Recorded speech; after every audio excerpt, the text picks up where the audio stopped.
Hello everyone, success with आराम online education में आप सभी का स्वागत है।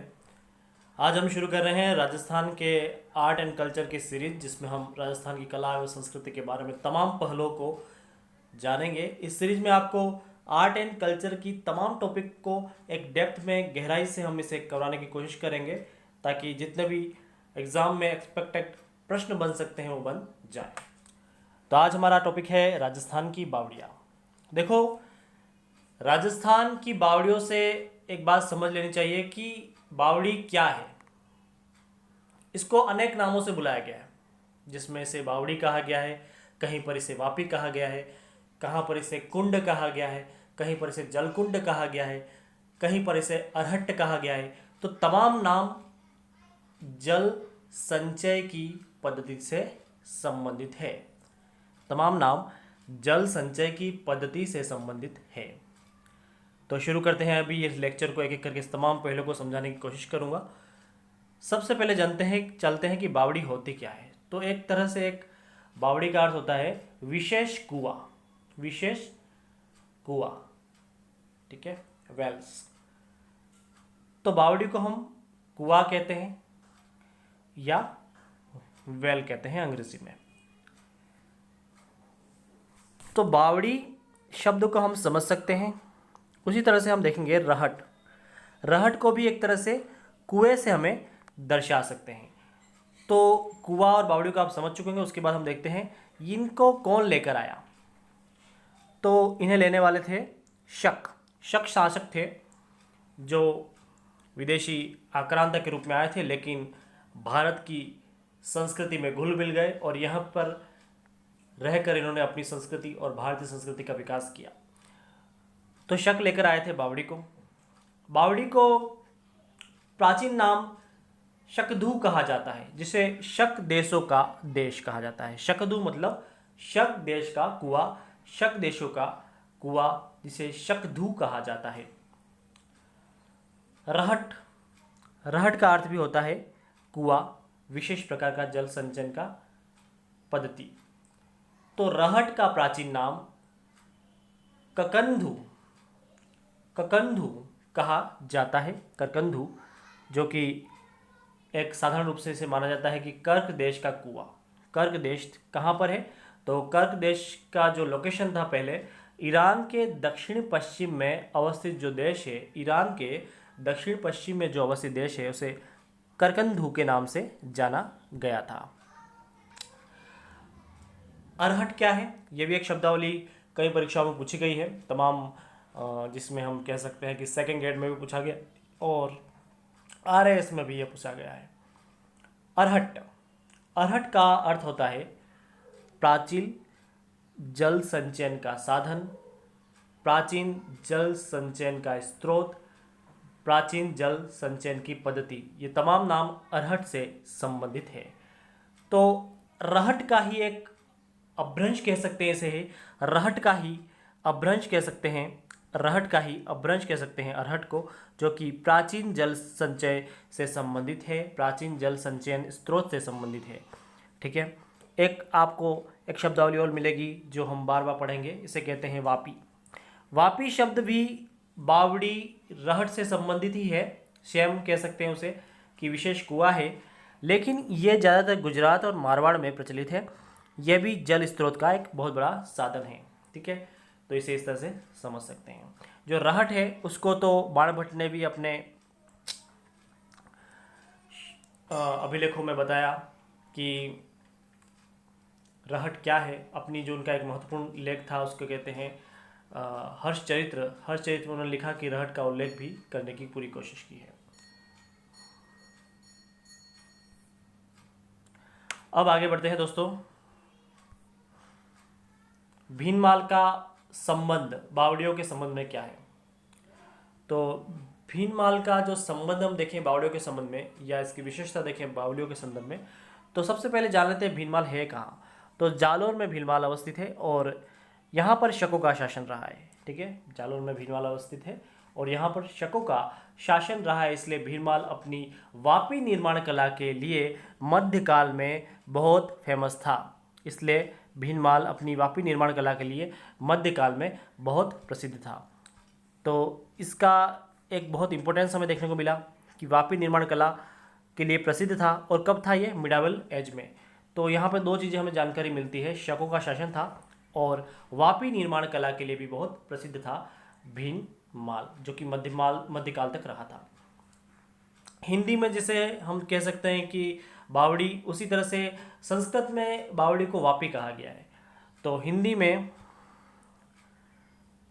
बाव या बावड़ी कहा गया और संस्कृत में इसे वापी कहा गया। वापी का अर्थ होता है ऐसा जल स्रोत, ऐसा जल स्रोत या जल स्तर पर पहुंचना जो 5 से 7 सीढ़ियों की श्रृंखला हो। तो जल तक पहुंचने के लिए 5 से 7 सीढ़ियों की श्रृंखला हो, उसे हम वापी कहते हैं।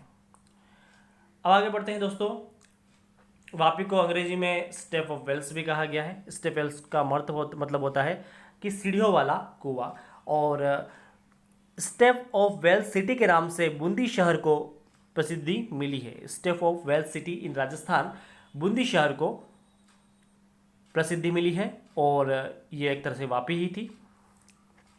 तो एक इम्पोर्टेंट और फैक्ट जान लो कि इमारत खाना एक डिपार्टमेंट था राजपूताना में, जिसे बावड़ी और वापी आदि से संबंधित जितने जल संचयन के स्रोत थे उससे संबंधित एक विभाग था, उसको कहते हैं इमारत खाना। बहुत इंपॉर्टेंट है, प्रश्न आ सकता है कई बार। इमारत खाना वापी और बावड़ी से संबंधित एक विभाग था राजपूताना में। एक और मैं छोटी सी आपको बता देता हूँ जो कि स्लाइड में अवस्थित नहीं है, तो स्लाइड में नहीं है तो मैं आपको बताता हूँ कि स्लाइड में एक चीज़ मैंने ऐड नहीं की है, क्योंकि मैं इसको सीधे ऐसे ही बता देता हूँ मौखिक रूप से कि तगड़ा या तड़ांग कुंड, तड़ांग या कुंड का तात्पर्य क्या है? इसे कई नामों से बुलाया गया है, तगड़ा, तड़ांग या कुंड।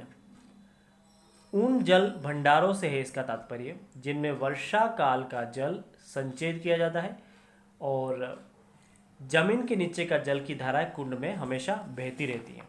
ठीक है, इस तरह से हम इसे समझ सकते हैं। अब बात करते हैं बावड़ी या वापी का तात्पर्य क्या है। जैसा कि मैं बता चुका हूं कि एक ऐसा जल स्थापत्य है, बावड़ी या एक ऐसा जल स्थापत्य जिसमें एक बड़ा कुंड या कुआं होता है। इससे जलापूर्ति होती है, पानी खींचकर ऊपर लाया जाता है। इसमें स्थापत्य का पूरा ध्यान दिया जाता है। यहाँ पर अलंकृत द्वार होते हैं, यहाँ पर देवी देवताओं की प्रतिमा होती है और ये कई मंजिला हो सकता है। ऐसी बावड़िया या वापी जो कि इनकी प्रसिद्धि का केंद्र कहाँ रहा है, तो वो राजस्थान और गुजरात में। अब देखते हैं बावड़ियों का प्रकार। बावड़ियाँ कितने प्रकार की होती है? विशेष रूप से देखा गया है कि बावड़ियाँ 4 प्रकार की होती है, जिसमें नंदा, भद्रा, जया, सर्वतोमुख। नंदा, भद्रा, जया, सर्वतोमुख, ये 4 प्रकार की बावड़ियाँ हमें देखने को मिलती है। आइए जानते हैं एक-एक करके नंदा के बारे में समझ लेते हैं। नंदा क्या है? नंदिया एक विशेष प्रकार की बावड़ी है जो मनोकामना पूरी करने वाली मानी जाती है। इसमें एक प्रवेश द्वार होता है और 3 कूट होते हैं। 3 कूट ऐसी चीज़ें हैं, कूट का अर्थ ये हुआ कि एक ऐसा स्थान जहाँ से सूर्य का प्रकाश आ सकता है, उसे कूट कहा जाता है। तो एक प्रवेश द्वार मिलेगा आपको और 3 कूट मिलेंगे। ये नंदा की विशेषता आपने देखी। उसी तरह से हम देखते हैं भद्रा। भद्रा क्या है? यह भी एक तरह का बावड़ियों का प्रकार है और इसमें हमें देखने को मिलते हैं 2 प्रवेश द्वार और 6 कूट। अब बात करते हैं जया की। यह भी एक तरह से बावड़ियों का प्रकार है और इसमें 3 प्रवेश द्वार और 9 कूट देखने को मिलते हैं। और अंतिम रूप से देखें तो सर्वतोमुख, यह भी एक बावड़ी का प्रकार है। इसमें 4 प्रवेश द्वार और 12 सूर्य कूट देखने को मिलते हैं। तो इस तरह से मान सकते हैं कि नंदा में सूर्यकूट की संख्या 3 है।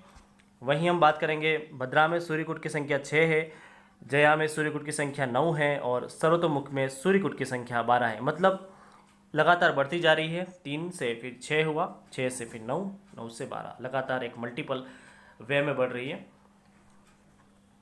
तो 4 प्रकार की बावड़ियाँ हमने समझ ली। इनके नाम आपको जरूर याद होने चाहिए, नंदा, भद्रा, जया, सर्वतोमुख। और विशेष रूप से कोई वनडे एग्जाम होता है उसमें तो यह प्रश्न आने की पूरी संभावना है कि जो मनोकामना पूर्ण करने वाली बावड़ी का प्रकार कौन सा है, तो वो नंदा है। अब बात करते हैं बावड़ियाँ कौन कौन सी हैं और क्यों महत्वपूर्ण हैं, इनकी विशेषता क्या है, उन पर चर्चा करेंगे। लेकिन इनका एक छोटा सा पूरा विवरण मैं देने की कोशिश कर रहा हूँ कि बावड़ियाँ क्या क्या हैं। अभी तक हमने देखा कि 4 प्रकार की बावड़ियाँ हमने देख ली है, जो कि एक ग्रंथ के अनुसार हमें देखने को मिलती है। उस ग्रंथ का नाम है अपराजित प्रश्चा। अपराजित प्रश्चा के अनुसार 4 प्रकार की बावड़ियाँ होती है और जिनके प्रकार आपको स्क्रीन पर दिए हुए हैं। बावड़ियों बनाने का उद्देश्य क्या होता था? तो बावड़ियों को बनाने का उद्देश्य ये होता था कि एक तो प्रतिष्ठित लोग ही बनाते थे बावड़ियों को, उनका निर्माण जन कल्याण के लिए किया जाता था। पुण्यार्थ बावड़िया का निर्माण भी हुआ है। साधु संतों के लिए ठहरने की व्यवस्था होती थी बावड़ियों में, वहाँ पे वे गोष्ठियाँ करते थे, आयोजन करते थे, स्नान करते थे और अंत्येष्टि संस्कार के लिए भी बनाई गई थी। जब सूर्य ग्रहण और चंद्र ग्रहण होते थे तब भी बावड़ियों का प्रयोग किया जाता था। और कोई राहगीर आया है बाहर से, कोई टोली आई है, उसके लिए भी जल व्यवस्था करने के लिए इन बावड़ियों का निर्माण किया गया था। अर्थात आज भी जो आपको देखने को मिलता है कि एक तरह से जल सेवा सबसे बड़ी सेवा कहा जाता है, उस तरह से यहाँ पर भी प्राचीन और मध्यकालीन भारत दोनों में आपको इस तरह की व्यवस्था देखने को मिलेगी, जल सेवा, जो कि शासकों द्वारा अलग अलग पर्पज़, अलग अलग उद्देश्य के लिए बनाई गई थी। अब कुछ महत्वपूर्ण बावड़ियों को हम समझ लेते हैं, जिनको हम पढ़ेंगे आगे हम। ये कुछ महत्वपूर्ण बावड़ियाँ दे रखी है, जिसमें आभा नहरी की चांद बावड़ी जो कि दौसा में अवस्थित है, रानी जी की बावड़ी, फिर हम देखेंगे भावल देवी की बावड़ी, काकी जी की बावड़ी, नौ चौकी राजसमंद, त्रिमुखी बावड़ी, वीरूपुरी बावड़ी, एक चट्टानी बावड़ी, शेखावटी के जोहड़, मेड़तीणी की बावड़ी, मोराकुंड नांदोती, नौलखा बावड़ी, चमना बावड़ी, बटुड़ा का कुआं और लावना बावड़ी। इन तमाम 14-15 बावड़ियों को हम पढ़ने की कोशिश करेंगे, जो बहुत महत्वपूर्ण है परीक्षा के लिहाज से। इसके अलावा भी हम कुछ और बावड़ियों को समझेंगे, लेकिन उन्हें केवल तथ्यात्मक रूप से समझने की कोशिश करेंगे। इन बावड़ियों को हम, जो मूलतः हमारी 15 बावड़ियाँ हैं, उन्हें समझने के लिए हम एक तरह से उनके डेप्थ में, उनकी गहराई में जाकर एक एक बावड़ी को खंगालने की कोशिश करेंगे। उनका प्राचीन इतिहास क्या रहा है, उनकी संस्कृति क्या रही है, उनके क्या क्या मायने रहे हैं, कला और स्थापत्य के क्षेत्र में, जन कल्याण के क्षेत्र में क्या कदम उठाए गए, तमाम जितने भी डायमेंशंस हैं उनको करने की पूरी कोशिश करेंगे। तो फ्रेंड्स, अगले लेक्चर में हम शुरू करेंगे आभा नहरी की चांद बावड़ी से स्टार्ट करके इन तमाम बावड़ियों को करवाने की पूरी कोशिश करेंगे। तब तक आप इस चैनल को आपने सब्सक्राइब नहीं किया है तो जरूर सब्सक्राइब करें और इसे बहुत सारा स्प्रेड करें, ताकि अधिक से अधिक लोगों को ये बहुत इंपॉर्टेंट और बहुत ही क्वालिटी वाली सीरीज़ आपको देखने को मिलेगी, जिसमें एक डेप्थ में जाकर किसी चीज़ को बताने की पूरी कोशिश की जाएगी। तो देखते रहिए। Thank you for watching me.